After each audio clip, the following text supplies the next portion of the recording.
Marvel's Shang-Chi brought back the character of Abomination after a decade of not being in anything. But there is some clues as to where the character has been ever since The Incredible Hulk and what he's been up to in the MCU. So let's talk about everything that they do tell us and visually tell us specifically in the film in regards to Abomination's whereabouts.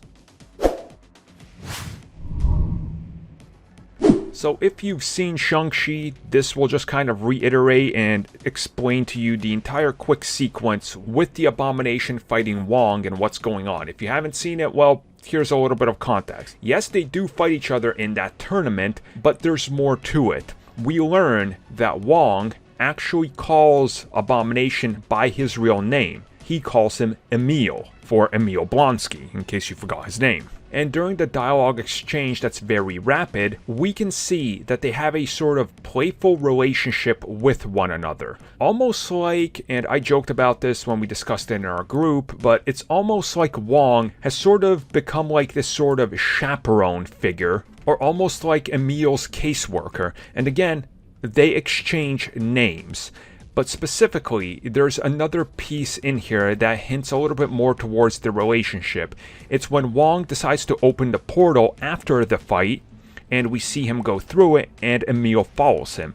If we look at that scene very quickly, we can tell that quite clearly that is holding cells that are very reminiscent of the holding cells that we saw the Avengers in on the helicarrier. So there is a high % chance that he is in a containment unit. Now where this containment unit is remains to be seen.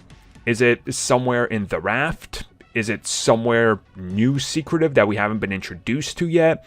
Are they going to touch upon that in She-Hulk, which one would believe they will?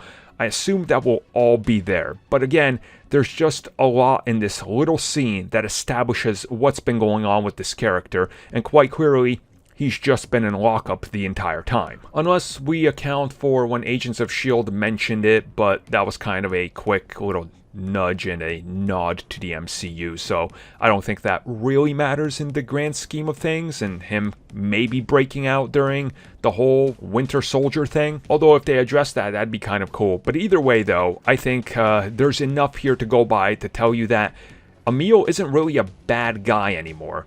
Like, yes, it's affected his mind. Yes, he's still very angry. Yes, he's still on lockdown, but maybe there is some hope for him.